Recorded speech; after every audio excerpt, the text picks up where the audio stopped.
Rise and grind, ladies and gentlemen. It's about to get bumpy. Time to attack and dominate. This is Morning Juice with Brandon Beam and Bobby Carpenter. Sponsored by Awaken 180 Weight Loss. And here we go on a Friday, attacking and dominating our way to 9 a.m. every single weekday morning right here on The Fan. Brandon Beam, the General Bobby Carpenter, and of course our fearless leader and producer Mark the Shark. Bob, we've made it here to the weekend. Happy Friday to you, buddy. What's going on? Good to talk to you.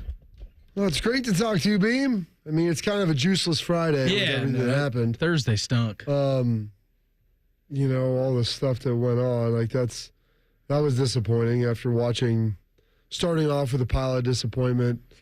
The men's team. I think that's even doing it disservice. Yeah, women's team not looking good.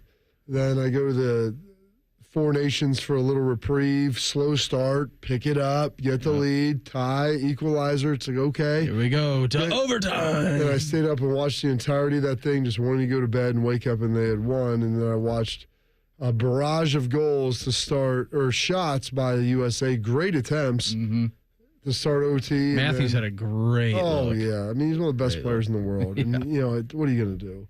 And then to see him with about 7 minutes left, throw one in there on our guy, the Illabuck back there. It just, it was painful. I know. It was painful. Gosh, it's not the result you wanted, Bob. It isn't, because I wanted to talk trash to Canadians everywhere. Can't do it we now. Stole their sport. We're right How on many the cusp. provinces do they have? I don't know, 5, 6, 7, something like that. 8, 7, 8. I'd say about 13. Oh, really? 10. They've got 10. Do we become their 11th province now? I mean, it was a pretty high stakes game. It was, but that's never 51st state, 11th province. That's what was on the line last night. But yeah, it stunk. The result stunk. The Four Nations tournament was a just unbelievable success. I mean, it was wild. It was awesome.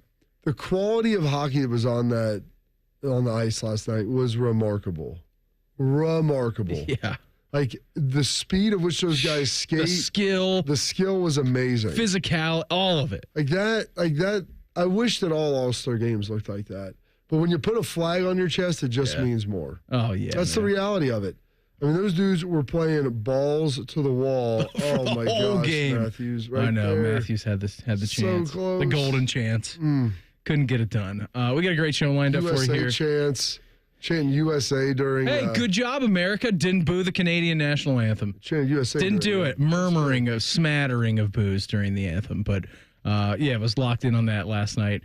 But, yeah, other than that, it was the result in that game was bad, and then the result in the Buckeye basketball doubleheader was also bad. We're not even going to address that for a while. I need some time. You need a bit of a breathe. Big fella needs a breather on that. We got a great show lined up for you here this morning. Buckeyes made their coaching changes official, plus a couple of new ones. We'll get into that coming up here in our next segment around 6:17. You had Brian Hartline on your show yesterday. We're going to take a listen to him, and a great explainer of how he feels he's a better offensive coordinator now over these last couple of years. He had a really good answer in there. So we're going to take a listen to him coming up here at 6:30 this morning. Jackets insider Jeff Svoboda, he's going to join us at 7:17 this morning. Talk all things Jackets. Restart to the season tomorrow at home against the Blackhawks. He's at 7:17. Austin Ward, he's going to join us. We'll talk some Buckeyes with him at 7:30. And then we'll talk some long sleeves and sunshine with our guy AJ Hawk coming up here at 8:30. Before we hop into anything else today, it is Friday, the 21st day of February 2025. Time for Today in History.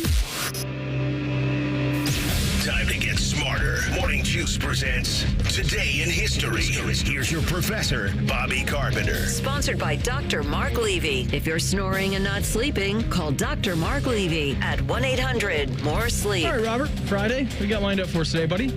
We've got a big show today. It is Friday, February 21st.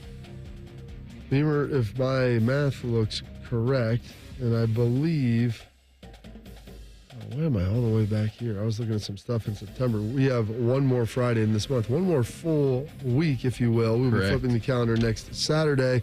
52nd day of the year, 313 days remaining in this 2025. This date, 1878. The first telephone directory is issued in New Haven, Connecticut. That is more commonly known as a phone book, which... I think those, Shark, are those still alive in the wild, or are That's a great question. They only exist in captivity now? I don't think they deliver those anymore. What do short people sit on to drive in their cars? That's a good question, Bob. I mean, that was always the joke. You get the phone books out to sit on those like your grandpa's